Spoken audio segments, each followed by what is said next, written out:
इस कार्यक्रम के पुण्यार्चक हैं जयंती परिवार, अलवर, राजस्थान।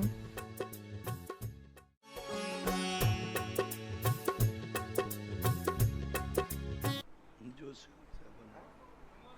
अपन बताएंगे नहीं वैसे सामान को।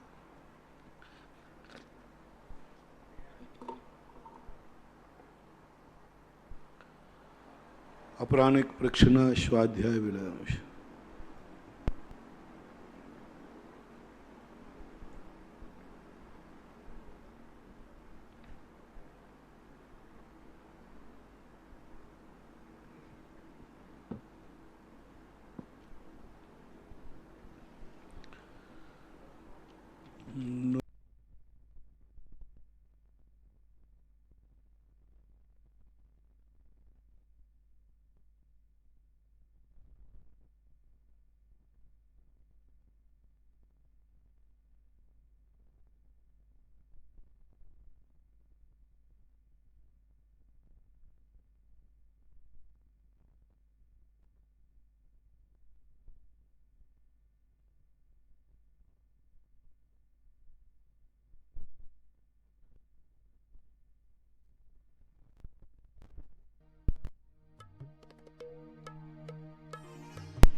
सागर महाराज की जय।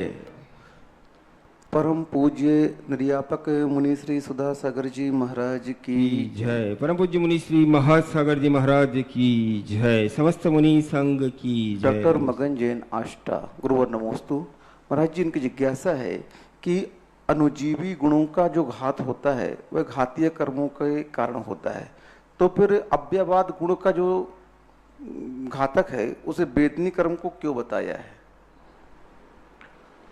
जो अनुजीवी गुण होते हैं, अनुजीवी गुण का अर्थ होता है जो जीव की पहचान होती है, जीव में ही असाधारण रूप से पाए जाते।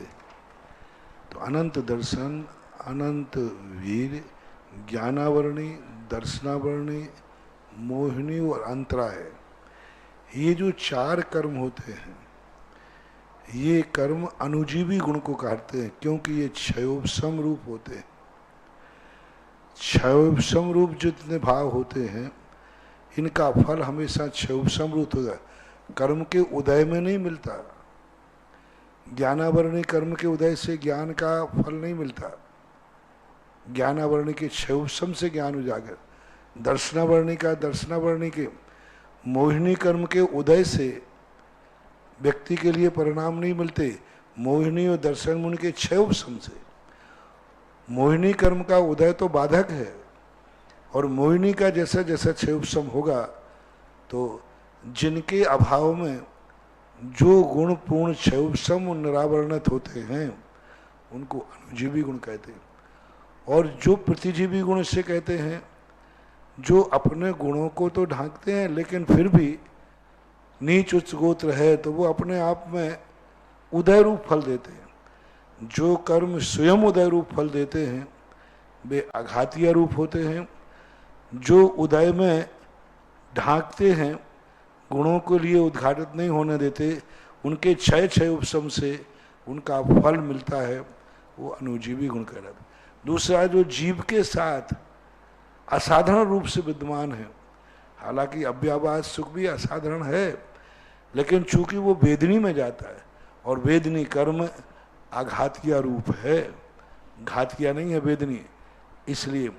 और दूसरी बात है, एक कर्म के अभाव में एक गुण प्रकट होना, इनमें कई प्रश्न उठते हैं, बहुत सारे प्रश्न में समाधान होते हैं, पूर्णता यह घटित नहीं होता।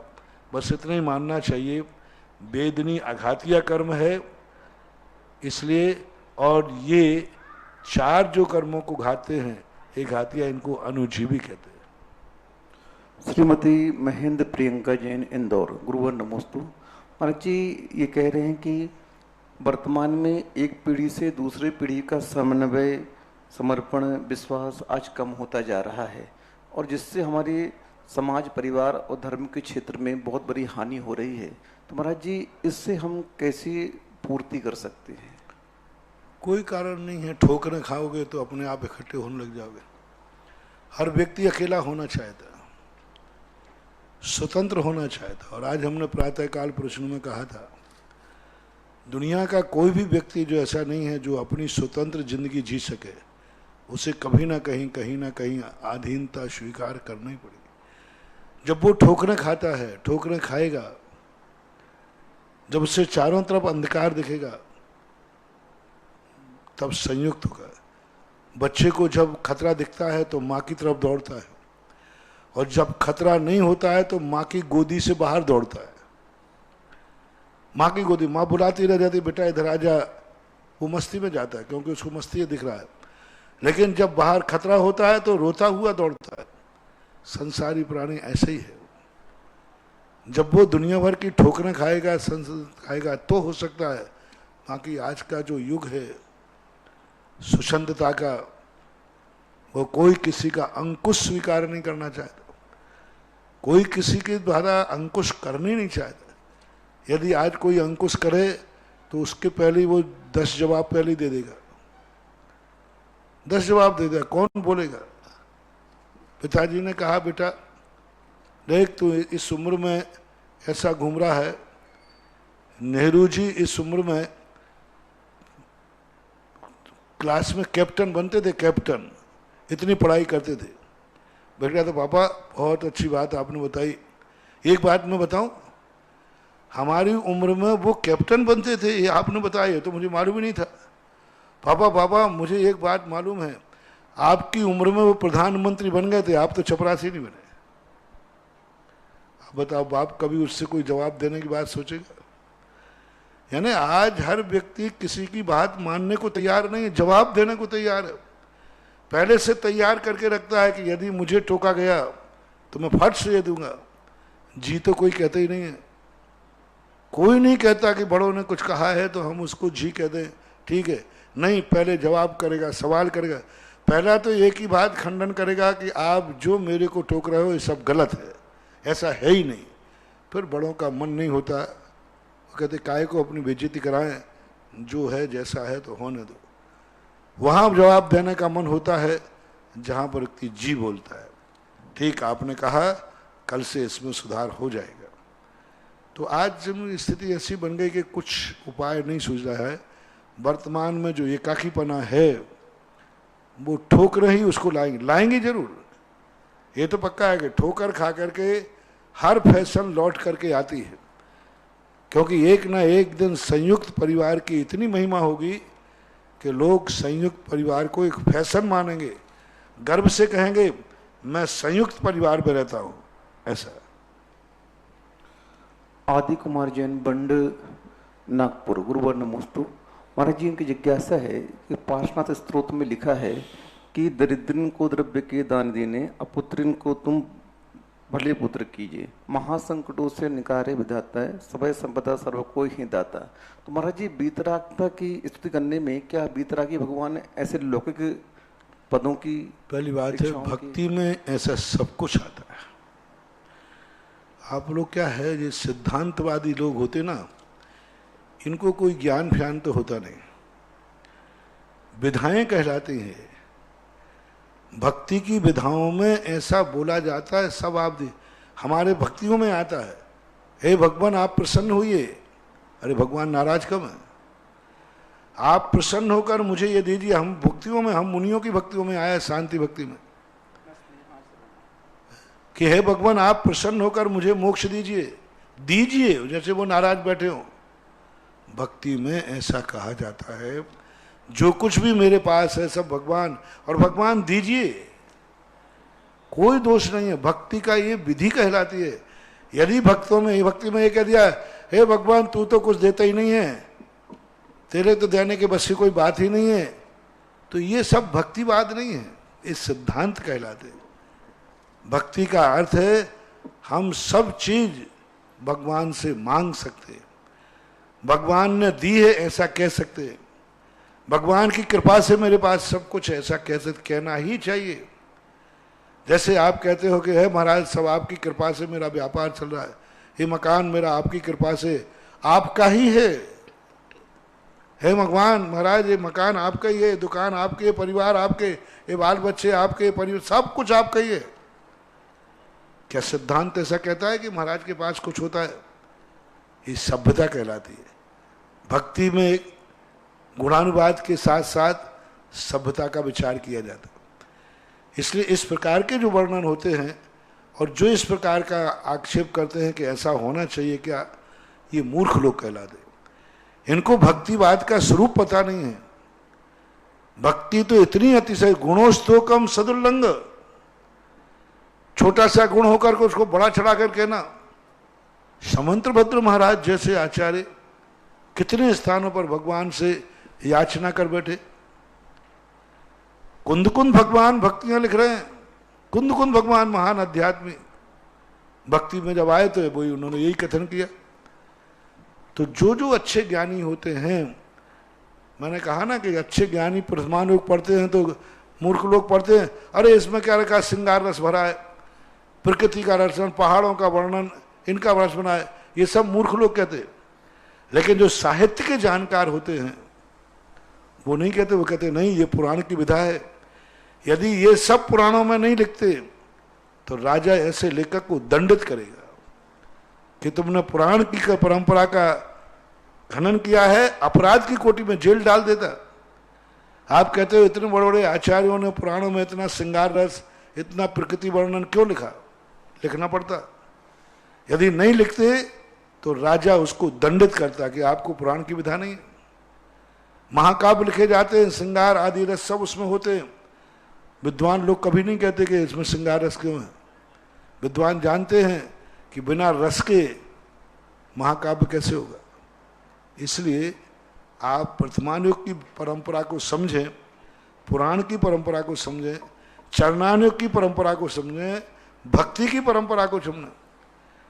चरणानुयोग में ये कहना ही पड़ता है कि मैंने ये जीव बचाया, मैं जीव बचा रहा हूं।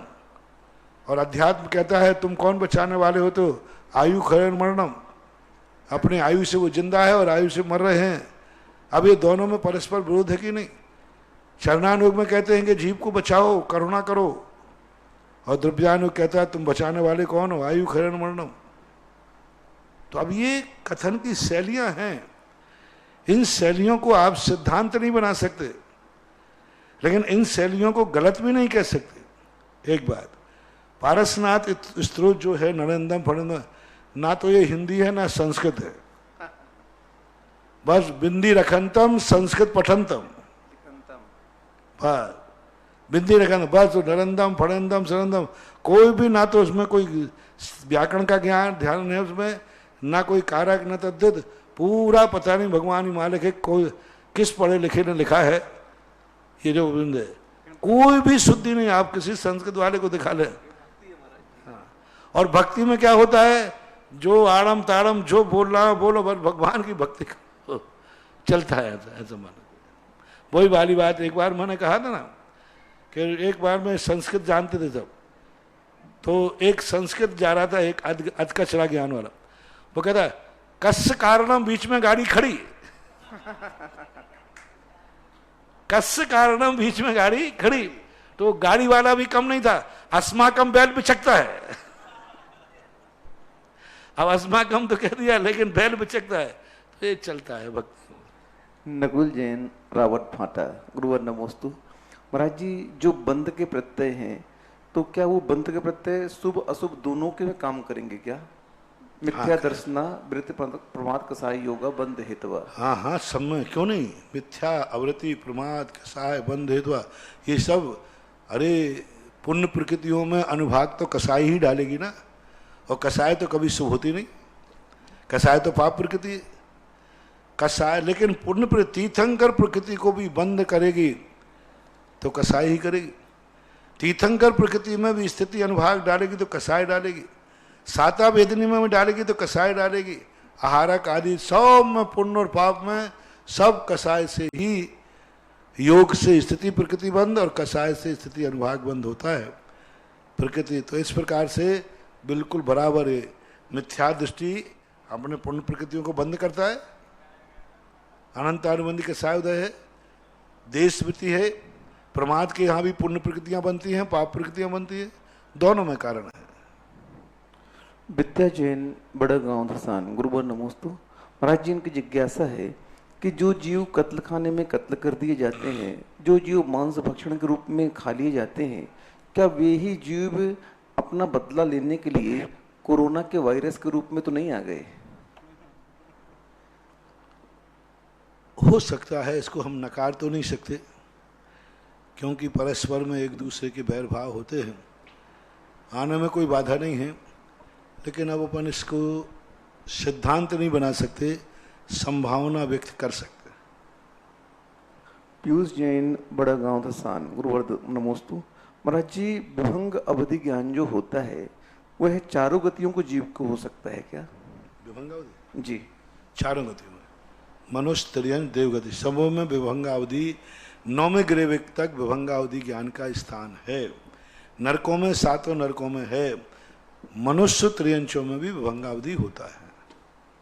राजेंद्र जैन, मेरठ, गुरुवर नमोस्तु। महाराज जी बोल रहे हैं कि वर्तमान में इस कोरोना के चलते हुए हम श्रावकों के षट आवश्यकों में कमी आ गई।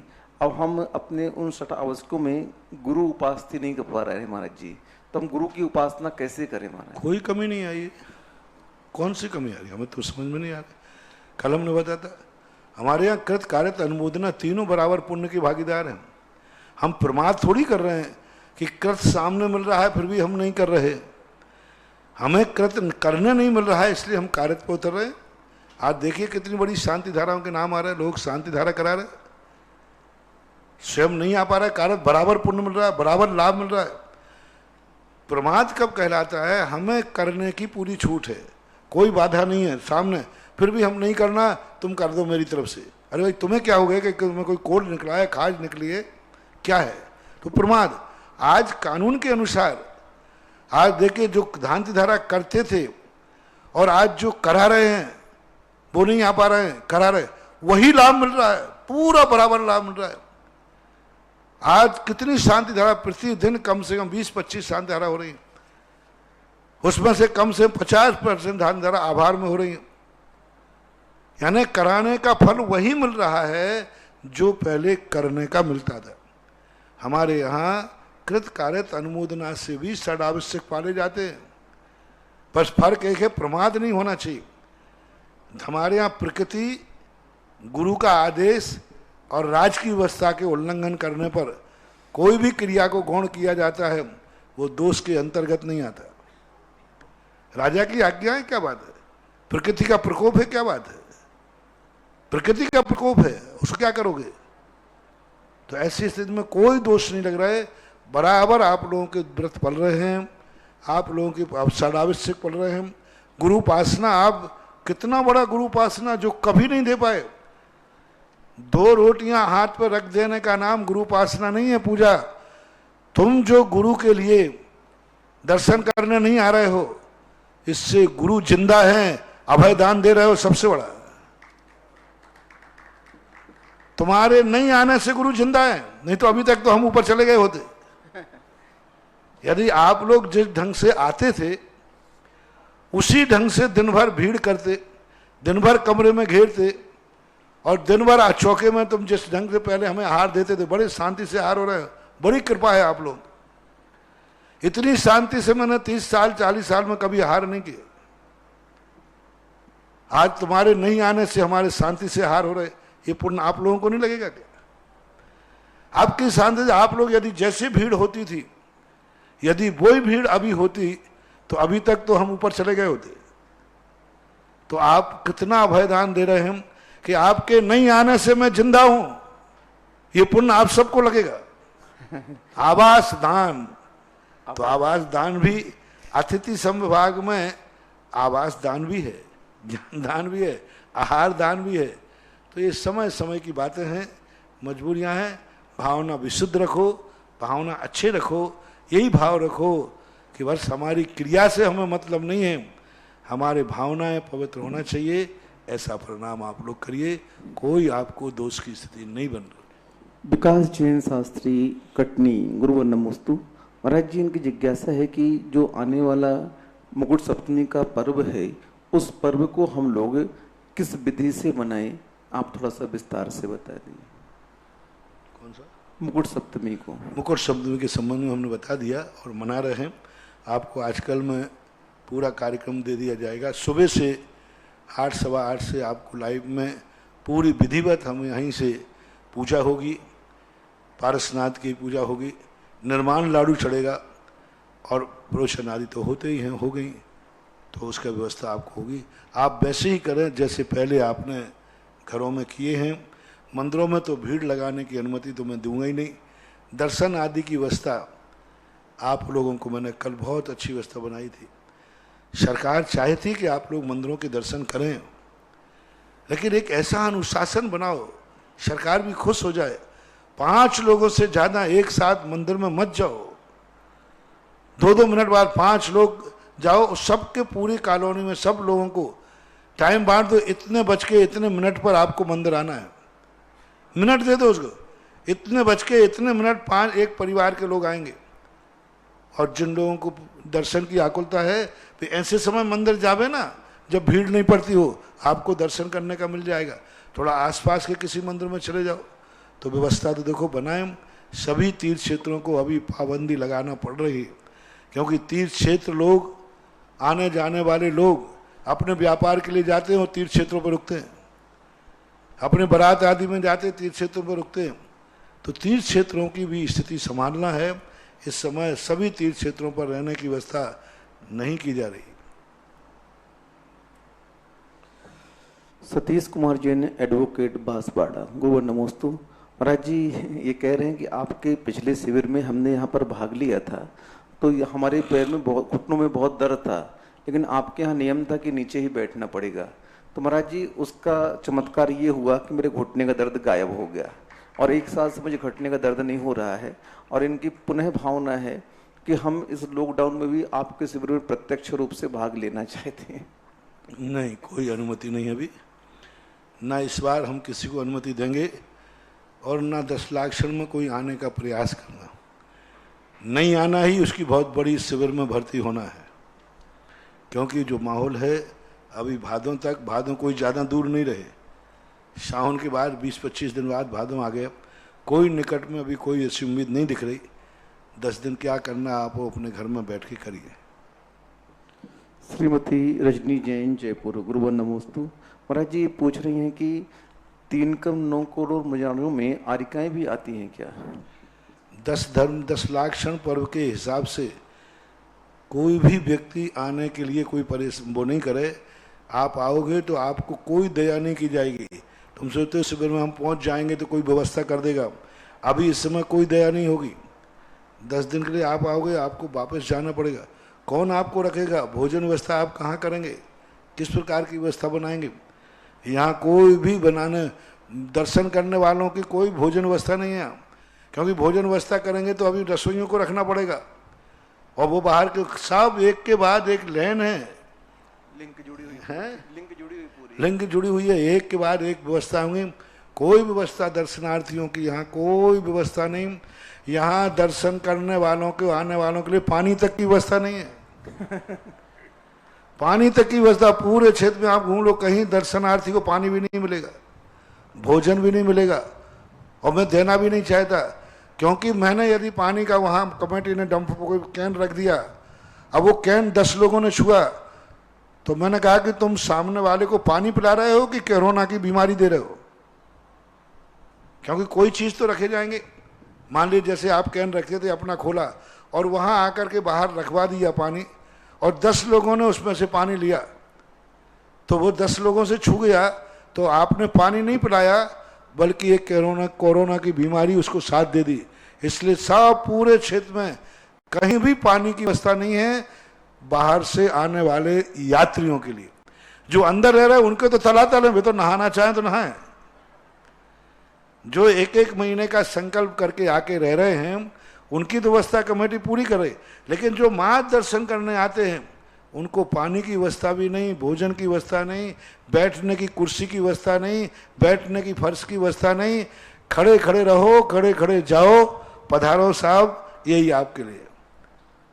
इसलिए 10 लाख क्षण पर्व में कोई को किसी भी प्रकार प्लानिंग बनाए, जिसको प्लाना है मैंने पहले कह दिया 1 माह का कम से कम आपको प्लानिंग बनाना पड़ेगी। हाँ, 1 माह का आपको संकल्प करना पड़ेगा, और वो भी कमेटी से अनुमति लेकर के, और वो भी किस पर्पज से आप आना चाहते हैं। वो मात्र जो चौके की व्यवस्था से आना चाहते हैं उन्हीं को 1 महीना वालों में किसको दिया जाएगा? जो चौके की व्यवस्था से आएंगे उनको, जो मात्र यहाँ धर्म ध्यान करने पर्यटन घूमने आएंगे उनको नहीं। नहीं तो कई लोग कहते हैं महाराज हम 4 महीने रह जाएंगे, हम नहीं करोगे क्या, मक्खियाँ भगाओ क्या? क्योंकि प्रवचन सभा में भी हम ज़्यादा बैठने की स्थिति नहीं है। यहीं वालों को हम पूरे एक साथ प्रवचन को शुरू में बैठते थे, मैंने यहाँ वालों को मना कर दिया कि भाई कम बैठा करो, बाहर बैठ के सुना करो।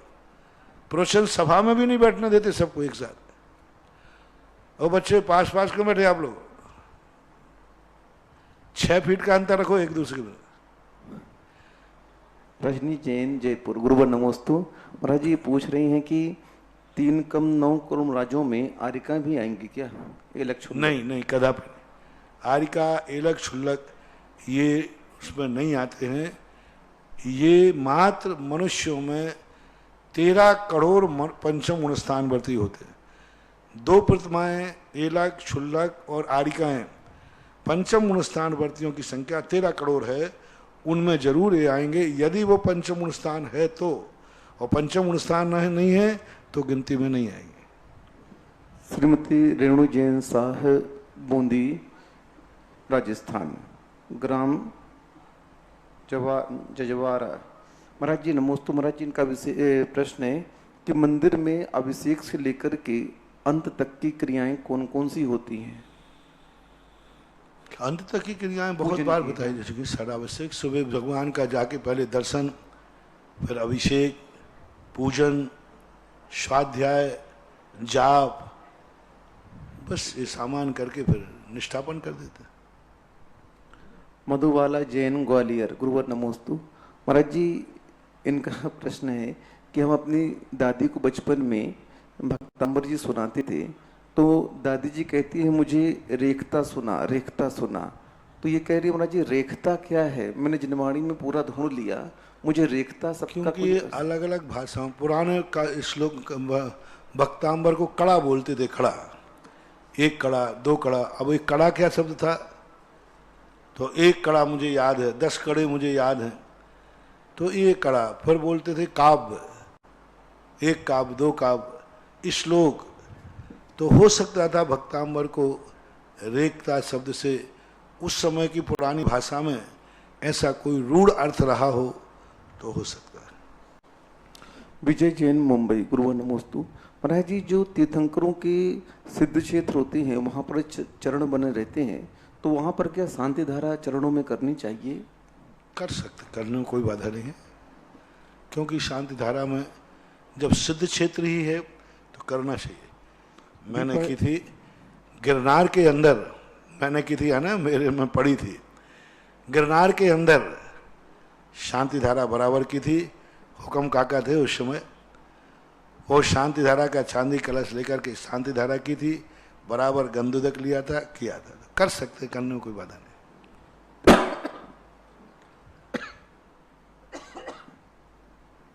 दीपा जैन, दिल्ली, गुरुवर नमोस्तु। महाराज जी इनकी जिज्ञासा है कि नीति वाक्य में कहा है कि वही कार्य गृहस्थ को करना चाहिए जिससे घर के अन्य सदस्यों को विकल्प ना हो। तो महाराज जी रात्रि भोजन का त्याग करते हैं तो घर के कई लोगों को विकल्प होता है। नहीं, अब कोई कहे महाराज जी वही कार्य करना चाहिए, हम शराब पीते हैं तो मम्मी को विकल्प होता है, गुटखा खाते हैं तो, अब ये विकल्प नहीं कहलाते, ये तो अच्छे विकल्प कहलाते हैं। यानी ऐसे गलत कार्य नहीं करना चाहिए जिससे परिवार को विकल्प हो, वो है। अब ये तो ऐसी बात नहीं है, इसके लिए आपको सोचना चाहिए, इनकी कोई बाधा नहीं है। या तुम रात्रि भोजन नहीं करोगे तो घर वालों को विकल्प होगा, हाँ। तो हो भी विकल्प, इससे क्या फर्क पड़ना है। अच्छे कार्य करने में किसी को विकल्प होता है तो उन विकल्पों की परवाह नहीं की जाती। हाँ, गलत कार्यों में विकल्प होता है तो उनकी परवाह करना चाहिए। प्रिया जैन, मुंबई, गुरुवर नमोस्तु। महाराज जी इनकी जिज्ञासा है कि क्या इस चतुर्मास में गृह प्रवेश आदि किया जा सकता है क्या? गृह प्रवेश के संबंध में अलग अलग ज्योतिष पंचांग से देखना पड़ता है। कभी कभी कोई महीने ऐसे होते, क्योंकि सामान्य था श्रावण का महीना गृह प्रवेश के लिए माना गया विशेष परिस्थिति में। सावन के बाद फिर 3 महीने तो नहीं है, भादों कुंवार आदि में इनमें तो नहीं होते, लेकिन भादों श्रावण के महीने को गृह प्रवेश में लिया है। पर इसमें यह भी देखा जाता है कि जो मूल ग्रह होते हैं, मूल ग्रह 2 माने जाते हैं, गुरु और शुक्र। तो गुरु और शुक्र अस्त जब होते हैं, इन दोनों में गृह प्रवेश आदि नहीं करते। हालांकि होते सभी हैं, बुध अस्त भी है और भी, लेकिन गुरु और शुक्र का विशेष महत्व होता है। इसलिए पंचांग में लिखा रहता है गुरु अस्त शुक्र। ये किसी भी महीने में कभी पड़ जाते हैं। यदि सावन में गुरु अस्त है और शुक्र अस्त है तो फिर निषेध है। गुरु उदय है, शुक्र का उदय कई बार पड़ जाता है तो विधेय है। इस संबंध में आप लोगों को प्रतिष्ठाचार्यों से और ज्योतिषाचार्यों से परामर्श करना चाहिए, वो इसको इस संबंध में आपको सही ज्ञान और सलाह दे सकेंगे। कृति जैन, बांदा, यूपी। गुरुवर नमोस्तु। महाराज जी, इनकी जिज्ञासा है, आज आपने प्रवचन में किया कि हमें दूसरों के दोष नहीं देखना चाहिए। बहुत अच्छा लगा महाराज जी, हमने नियम लिया, लेकिन कोई हमारे ऊपर झूठा दोषारोपण करे तो हमारी क्या प्रतिक्रिया होनी चाहिए? कोई हमारे ऊपर झूठा दोषारोपण करे तो हमारी क्या प्रतिक्रिया होना चाहिए? तो उसको भी तो हमारा प्रवचन है, जो कर रहा है उसको भी प्रवचन। सबके कोई तो एक नहीं मान रहा, वो तो नहीं मान रहा। अब नहीं मान रहा है तो अब उसके लिए अपन क्या करोगे? अपन को ये सोचना चाहिए उस समय हमारे कर्म का उदय, जब बड़े बड़े लोगों ने बड़े बड़े चौथे काल में सतियों को लोगों ने नहीं छोड़ा, सत्यवान लोगों को नहीं छोड़ा, तो फिर हम तुम किस खेत की मूली हैं? उस समय तो यही चिंतन करने की हमारे यहाँ विधि है। हमारे यहाँ ये विधि नहीं है कि वो हम पे दोष कर रहा है तो उल्टे अपर उस पर भी दोष मर दो। ये नीति जैन दर्शन का, ईंट का जवाब पत्थर से नहीं। हमारे यहाँ तो एक ही कहा कि हमें दूसरों के दोष देखना नहीं है, दूसरों पर आरोप करना नहीं है। और वो मेरे ऊपर करता है तो अपन ही चाहें कि नहीं वो मेरे ऊपर करेगा तो मैं उसके ऊपर 100 लाद दूंगा, देखता हूँ बेटा तो मुझे एक बार। तो फिर ऐसी स्थिति हमारे जैनागम में तो सम्यक दृष्टि ज्ञानी और चारित्रधारियों के लिए ऐसी कोई अनुमति नहीं दी गई है। हमारे तो यही कहा गया, यदि कोई अपन पर दोषारोपण करता है तो अपन उसके अपने कर्म का उदय मान करके सहन ही करना चाहिए। यही आगम का कथन है। रूपेश जैन, हीरापथ, मानसरोवर, जयपुर। गुरुवर नमोस्तु। महाराज जी, इनकी जिज्ञासा है, ये पूछ रहे हैं कि हमने चातुर्मास में 200 किलोमीटर चारों तरफ आने जाने का त्याग किया है, तो हम न्यूज़पेपर और न्यूज़ सुनते हैं, तो क्या इसमें दोष लगेगा? 200 मीटर 200 किलोमीटर न्यूज आदि का दोष इसलिए ज़्यादा नहीं लगता क्योंकि वो अलग प्रकार का फिर वृत्ति बनना, वृत्ति के अंदर प्रतिमाधारी जो होते हैं वो दिग्व्रत और देशव्रत जो लेते हैं उसके अंतर्गत आता है। सामान्य रूप से क्योंकि आप मात्र पढ़ ही रहे हैं, आप आरंभ और परिग्रह उस क्षेत्र में नहीं कर रहे, तो सामान्य रूप से इसमें कोई दोष नहीं आता है। लेकिन जब नियम ले लें कि हम न्यूज भी नहीं सुनेंगे तो फिर नहीं सुनोगे, नियम के ऊपर रहता है।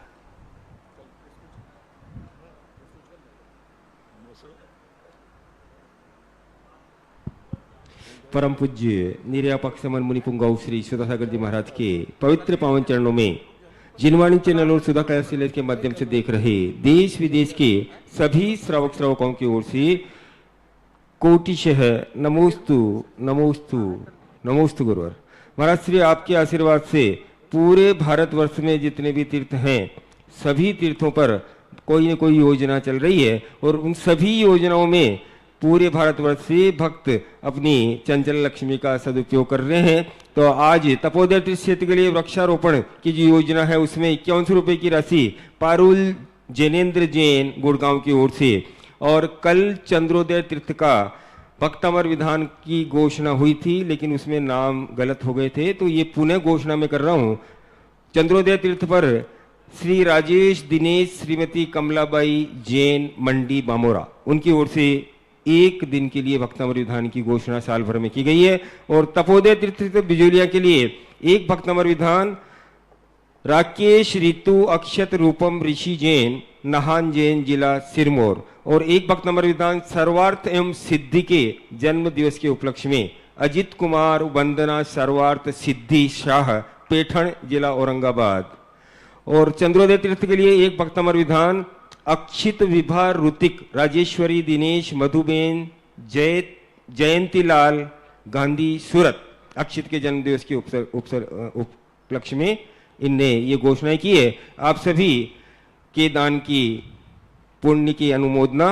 और थुओंजी दर्शनोदय तीर्थ के लिए एक मूर्ति की घोषणा की है। श्रीमती बादामबाई, श्रीमती श्रीबाई, श्रीमती कल्पना राकेश फट्टा, रवि सक्षम जैन फट्टा मुंगावली वाले भोपाल, इंजीनियर रवि जैन की स्मृति में ये घोषणा प्रदीप भैया जी की ओर से करवाई गई है। प्रदीप भैया ने भेजी है।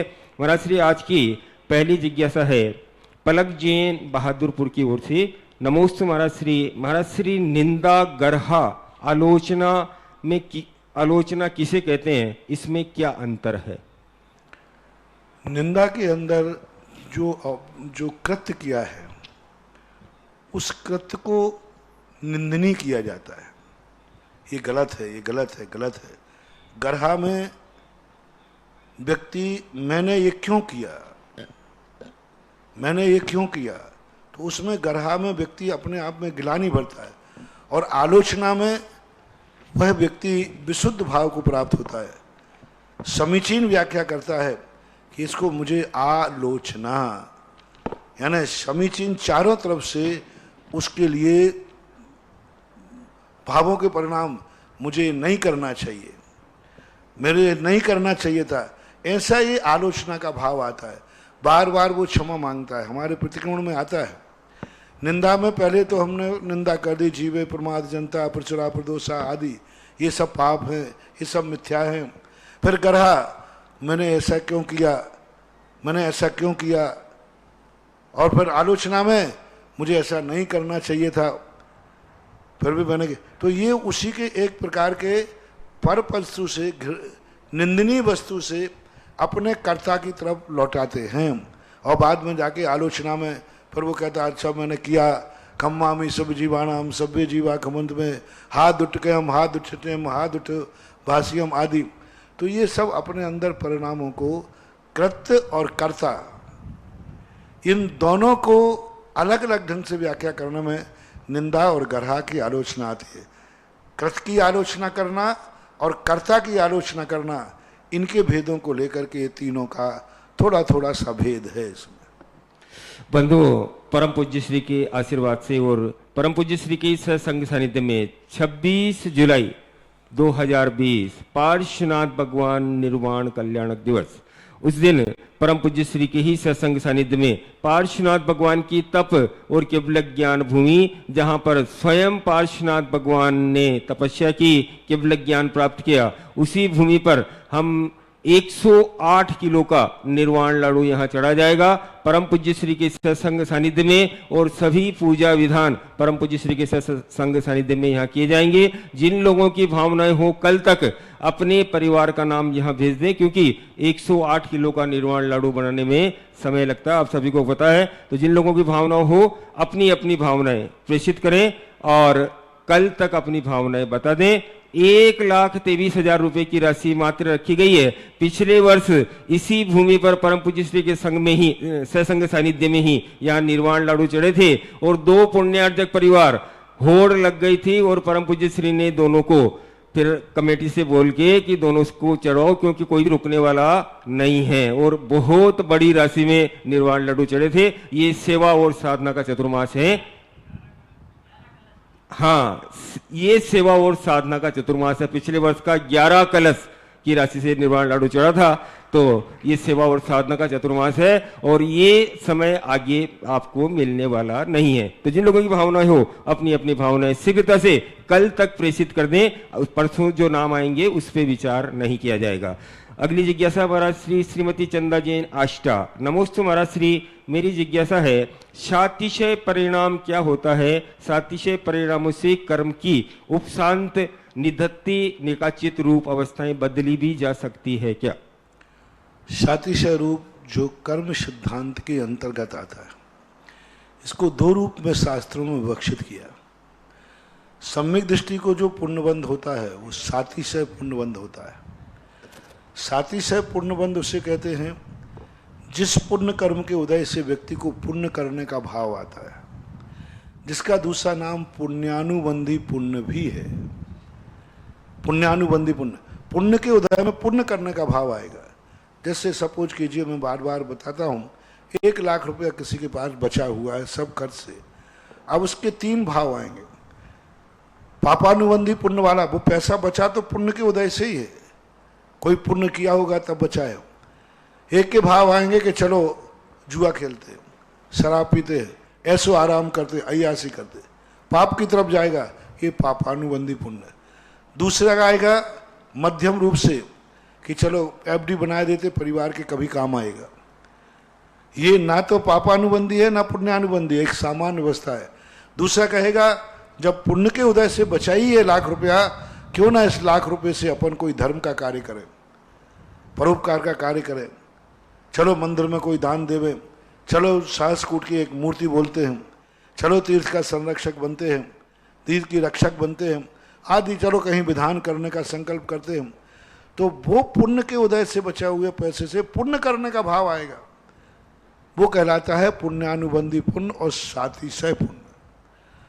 एक सातिशय की चर्चा आती है शास्त्रों में, जब व्यक्ति श्रेणी चढ़ता है तो सप्तम गुण स्थान में, यानी हमेशा सप्तम गुण सत्ता से छठा, छठे सातवां होता रहे। सातिशय वाला चढ़ेगा तो सही, लेकिन सातिशय गुण स्थान से वहीं के वहीं लौटेगा नहीं, वो नियम से अष्टम में जाएगा। 7 में से अष्टम में जाने वाले 7वें गुणस्थानवर्ती को सातिशय गुणस्थान कहते हैं। ऐसा 2 प्रकार की व्याख्याएं शास्त्रों में मिलते हैं। अगली जिज्ञासा है प्रतिभाजी गंगवाल भिलवाड़ा की ओर से। पूज्य गुरुदेव नमोस्तु। गुरुवर, जिस जीव को जिस किसी विविक्षित पर्याय में जो भाव वेद प्राप्त हुआ है, वही भाव वेद जीवन भर रहता है, बदलता नहीं है। तो मेरी जिज्ञासा ये है कि द्रव्य वेद तो उस पर्याय में वही रहेगा, किंतु भाव तो प्रतिपल बदलते रहते हैं, तो क्या उनका भाव वेद पर कोई प्रभाव नहीं पड़ता है? कृपया। आपका उल्टा आपका सोच है। द्रव्य वेद परिवर्तन हो सकता है, भाव वेद का परिवर्तन नहीं होता। पूज्यवर वीर सेन स्वामी महाराज ने धवला की पहली पुस्तक में स्पष्ट उल्लेख किया, सभी कसाएं अंतर मुहूर्तवर्ती हैं, लेकिन तीनों वेद जन्म से लेकर मृत्यु तक कभी बदलते नहीं। भाव वेद कभी नहीं बदलता। द्रव्य वेद बदल सकता है, जैसे आजकल वैज्ञानिक कर रहे, स्त्री को पुरुष बना देते, पुरुष को स्त्री बना देते, क्योंकि अंगोपांग नाम कर्म के उदय से, और अंगोपांग का अर्थ है शरीर। इस हाथ को काट दिया, दूसरा चीज लगा दी। तो ये जो बाहरिक शरीर की रचना है, इस रचना को तो फिर भी बदला जा सकता है, और बदल रहे हैं बहुत सारे वैज्ञानिक लोगों ने। जो स्त्री रूप में जन्मे थे पुरुष बन गए, जो पुरुष में बने थे उनको स्त्री बना दिया, जो पुरुष स्त्री थे उनको नपुंसक बना दिया। तो ये सब हो सकता है, लेकिन भाववेद को परिवर्तन नहीं कर सकते।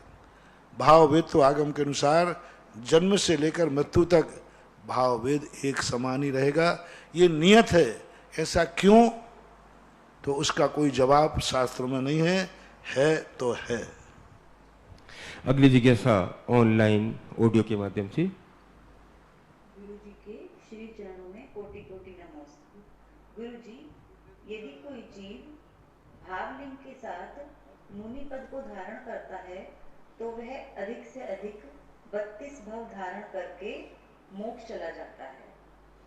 जिज्ञासा यह है कि यदि कोई जीव भावलिंग के साथ मुनि पद को धारण किया है किसी जीव ने, और परिस्थितिवश उसको वह मुनि पद छोड़ना पड़े, और उसी भाव में वह दोबारा एक बार मुनि पद छोड़कर दोबारा उससे मुनि बनता है, तो क्या वह उसके एक ही भाव में 2 भाव माने जाएंगे मुनि पद के, अथवा एक ही माना जाएगा? कृपया जिज्ञासा का समाधान करके। उसका एक ही भाव माना जाएगा। ये छेदों स्थापना कहलाती है। हमारे भाव तो एक ही गिनती में आएगा, वो 1000 बार भी गिरे, क्योंकि हमारे शास्त्रों में ऐसा आया, कोई मुनिराज अपने जीवन में भावलिंग प्राप्त किया, हजारों बार मिथ्यात्व में चले गए, हजारों बार भावलिंगी हो गए, परिणाम आए, गिर गए। यहाँ तक कि होता है कि आप, एक बार वासना में ये चर्चा आई थी, सतखंडा की वासना में, कि मुनराज को पड़का रहे हैं, भावलिंगी हैं, परिक्रमा लगाते लगाते द्रव्यलिंगी बन गए, गुणस्थान गिर गया, और पूजा करने बैठे तो फिर भावलिंगी हो गए, आहार लेने खड़े हुए तो द्रव्यलिंगी बन गए, गुणस्थान गिर गया, और आहार लेते लेते भावलिंगी हो गए। यानी आहार करते समय भी उनका गुणस्थान गिर सकता है, बन सकता है। हजारों बार मिथ्यात्व में पहुंचेंगे तो भी उनका एक ही भाव माना जाएगा। अब आपका प्रश्न द्रव्य से मुनिपद छोड़ दिया और फिर कुछ वर्षों के बाद मुनिपद ले लिया, तो वो भी एक ही भाव में गिना जाएगा, क्योंकि इसको हम छेदोपस्थापना बोलते हैं। भवांतर में व्रत लेना छेदोपस्थापना नहीं है। जैसे इस भाव में व्रत किसी ने लिया, मरण को प्राप्त करके देव बन गया, और पुनः मनुष्य बन करके फिर व्रत लिया तो वो छेदोपस्थापना में नहीं आती। लेकिन एक भाव में द्वारा व्रत लेना ये छेदोपस्थापना के अंतर्गत आता है, अतः एक भाव ही गिना जाएगा। और ये 32 भाव रेगुलर नहीं होते, अर्धपुद्गल परावर्तन काल में भी ये 32 भाव ले सकता है कोई भी, इसलिए द्वारा लेने पर भी भाव एक ही गिना जाएगा, दो नहीं गिना जाएगा। अगली जिज्ञासा पुनः ऑडियो के माध्यम से। ललितपुर से शीलचंद जैन अनौरा परिवार का गुरुवर को त्रिवार नमोस्तु नमोस्तु नमोस्तु। हे गुरुवर, मेरी जिज्ञासा है कि वर्तमान में 24 तीर्थंकर हुए हैं और वह सभी तीर्थंकर स्वर्ग से सर्वार्थ सिद्धि से आकर माता के गर्भ में आए हैं। लेकिन हे गुरुवर, भविष्य में होने वाली 24वीं में जैसे राजा श्रेणिक का जीव पहला तीर्थंकर पदम नाम का होगा और 16वें तीर्थंकर निर्मल नाम के तीसरे नरक से आकर के होंगे। तो हे गुरुवर, क्या यह सीधे नरक से आकर माता के गर्भ में पहुंचेंगे या स्वर्ग को जाएंगे? हे गुरुवर, जैसे 2 तीर्थंकरों का तो वर्णन मिला है, लेकिन 22 तीर्थंकर अभी वर्तमान में कहाँ पर हैं? जैसे कि नरक में हैं, स्वर्ग में हैं या भरत क्षेत्र में हैं? हे गुरुवर, अगर अभी माता के गर्भ में तो यह तीर्थंकर आए नहीं, लेकिन उनके पंच कल्याणक या सूर्य मंत्र क्या से दिया जाता होगा? हे गुरुवर, समाधान करें। पहली बात है कि तीर्थंकरों का जो नरक से आने का प्रावधान है, आते हैं नरक से, तो 2 तीर्थंकर नरक से आएंगे गर्भ, वो स्वर्ग नहीं जाएंगे, डायरेक्ट माँ के गर्भ में आएंगे, डायरेक्ट। जैसे महावीर स्वामी 16वें स्वर्ग से माँ के गर्भ में आए, ऐसे ही श्री महापद्म नाम के तीर्थंकर नरक से आके सीधे गर्भ में आएंगे, उसमें कोई फर्क नहीं पड़ता, कोई दूसरी पर्याय धारण नहीं करेंगे। क्योंकि तीर्थंकर प्रकृति बंद होने के बाद कोई व्यक्ति भवांतर में गया है तो उसको आने वाले भव में तीर्थंकर बनना ही है, कोई चौथा भव, क्योंकि तीर्थंकर अधिकतम 3 भव धारण कर सकते हैं।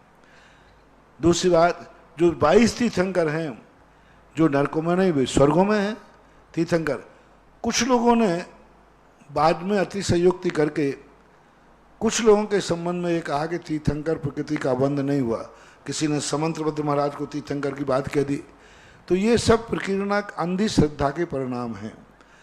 कुछ लोगों के संबंध में ऐसा आता है कि तीर्थंकर प्रकृति का बंध नहीं किया, आगे करेंगे, तो अभी वो लोग उनको गिनती में नहीं लिया गया।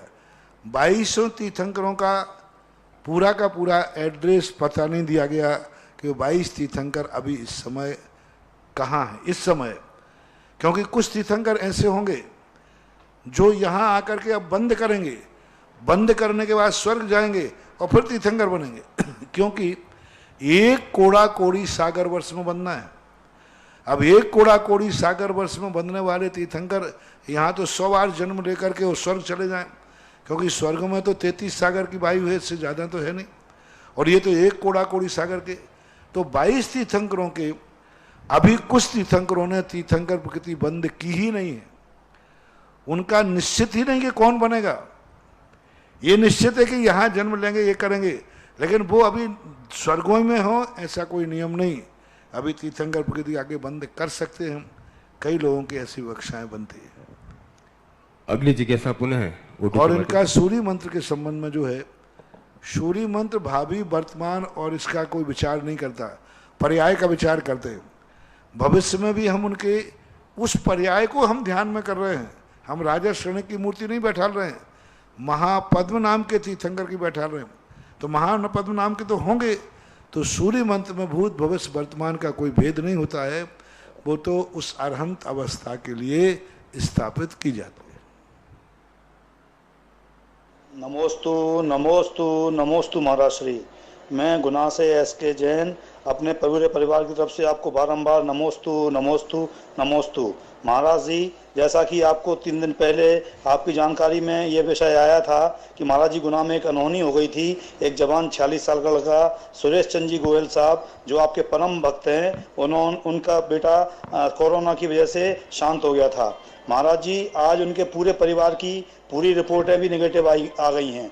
महाराज जी, आपने आशीर्वाद दिया था, वह आशीर्वाद निश्चित रूप से फलीभूत हुआ है। और महाराज जी, ये परिवार सतत आपके आशीर्वाद की आकांक्षा रखता है, क्योंकि अभी थोड़ी सी मम्मी, और चूंकि इतना बड़ा कष्ट उन्होंने सहा है तो पूरा परिवार थोड़ा संकट में है। महाराज जी उन्हें आशीर्वाद दें, जिससे वो ये संकट की घड़ी को आराम से निकाल सकें। और हम गुनावासियों के ऊपर आप हमेशा ऐसा हम अपना आशीर्वाद बनाए रखें, ऐसी मैं आकांक्षा करता हूँ। नमोस्तु नमोस्तु नमोस्तु महाराज जी। उस बच्चे को की मौत से तो मैं भी दहल गया, और उसी बच्चे की मौत के कारण मैंने सारे भारत में बहुत बड़ा अलर्ट घोषित किया है, और मैं खुद सावधान हो गया। उसी बच्चे को सुनकर के मैंने बिजौलिया को भी और सख्ती कर दी। कल से तो बड़े बाबा का मंदिर भी पूर्णतः बंद कर दिया। किसी भी हालत में बड़े बाबा के मंदिर को नहीं खोला जाएगा, क्योंकि वही गुनाह की घटना। और अभी यहाँ पर बाजू में एक गांव है, लामा को कहाँ, यहाँ भी एक रावतभाटा, जहाँ भी हो पास में गांव में, वहाँ भी अभी एक ऐसी दुर्घटना घटी कि कोई जाकर के अयोध्या गए थे, कोई महाराज के दर्शन करने आदि के लिए, वहाँ से आए और एकदम उनका गड़बड़ हो गया, चले गए। तो इन घटनाओं से हमें बहुत ज़्यादा चेतने की ज़रूरत है। उस परिवार को मैं चाहता हूँ, पूरे परिवार के लिए। जब मैंने सुना तो वो बच्चा तो मर ही गया, और सबसे बड़ी चिंता थी जब बच्चे को घर में हुआ है तो सारे परिवार की स्थिति क्या हो गई। तो मेरी एक ही भावना उस दिन थी, हाँ विजय थे, हम ऊपर बैठे कर रहे थे, अब जो चला गया तो चला गया। और मैंने कहा, हे भगवान, अब दूसरा उस परिवार में कोई इस कारण से नहीं जाना चाहिए। और मैंने उस दूसरे दिन शांति धारा में भी ये भावना भाई थी कि अब जो चला गया वो तो आने वाला नहीं। लेकिन क्योंकि ये डर था कि घर में नियम से कोई 2-4 को जरूर होगा, क्योंकि और आज आपने सूचना दी, बहुत खुशी है कि उसकी नेगेटिव की रिपोर्ट पूरे परिवार की आ गई। नहीं तो परिवार में एक निकले तो 2-4 तो हो ही जाते हैं। बहुत अच्छा, बहुत बढ़िया, पूरे परिवार को आशीर्वाद, बहुत आशीर्वाद है। और सारे भारत के लिए शिक्षा, ओवर कॉन्फिडेंस में मत रहो रे जैनियों। तुम बहुत ओवर कॉन्फिडेंस में घूम रहे हो, अरे हमें तो कुछ नहीं होगा, हमें तो कुछ नहीं, ये तो डराया जा रहा है। लोग क्या कह रहे हैं, ये तो धमकाया जा रहा है, डराया जा रहा है। अब ये मौत भी क्या धमकाई जा रही है, डराया जा रहा है। बिल्डिंगों में बना काम करने वाले इंजीनियर आदि, ये सब बहुत सावधान की जरूरत है। एक का हुआ अभी कहाँ पर, वहां पर बरुआ सागर के पास में काम देख रहा था, बिल्डिंग का काम देख रहा था, कर नहीं रहा था, लेकिन मजदूरी के बीच में खड़ा रहता था, ये कराता था उसको। और बिल्डिंग का काम देखने वाला, अब बताओ, बिल्डिंग का काम कोई मजदूर थोड़ी था, वो माँ देखने वाला था, जैनी बिल्डिंग बनवा रहा था, खड़ा रहता था, देखने जाता था। उसको कोरोना हुआ और ऊपर चला गया। अभी बरुआ सागर की सूचना है। तो इस प्रकार की घटनाएं घट रही हैं। देखो, दुर्घटना एक घटती है, सावधान हजारों को हो जाना चाहिए। सावधानी में कोई नुकसान नहीं है, कोई नुकसान नहीं है। महाराज श्री, किशनगढ़ से इंद्रजी पाटनी का भी फोन आया था। चेतना मंच द्वारा RK कम्युनिटी सेंटर में श्रावक शेट्टी श्रीमान अशोक जी पाटनी साहब की स्वीकृति से जैन क्वारंटाइन सेंटर खोलने का बीड़ा उठाया है और उसमें जैन समाज के सभी लोगों को क्वारंटाइन किया जाएगा। उसमें पूरा उपचार की व्यवस्था उनने की है। डॉक्टर नर्स वगैरह भी वहाँ उपलब्ध रहेंगे और आयुर्वेदिक उपचार काढ़ा वगैरह भी वो लोग सभी सेवाएं वहाँ देने के लिए। तो आपका आशीर्वाद बहुत अच्छा, बहुत अच्छा कार्य। क्योंकि इस समय जैनियों की तरफ, क्योंकि व्यापारी वर्ग होने से अब जैनियों को तो जिस ढंग से वहाँ रखा जाता है सरकार की तरफ से, वैसा तो रख नहीं सकते।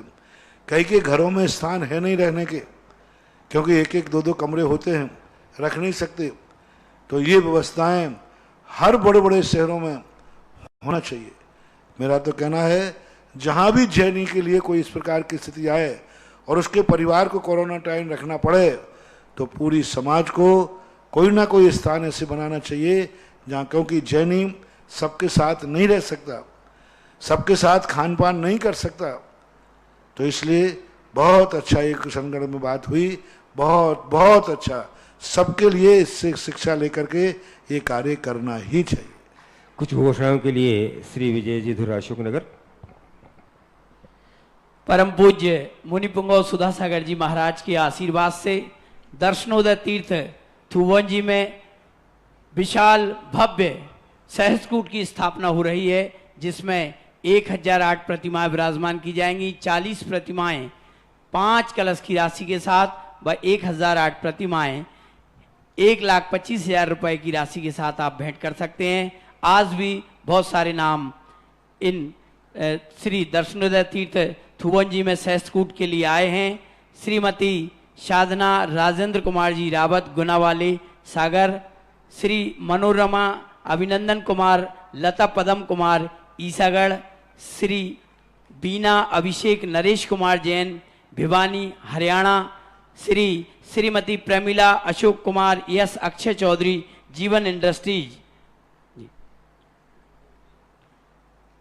श्री प्रवीण जैन, मंजू जैन, पुनीत जैन, हर्षिल जैन हिसार हरियाणा।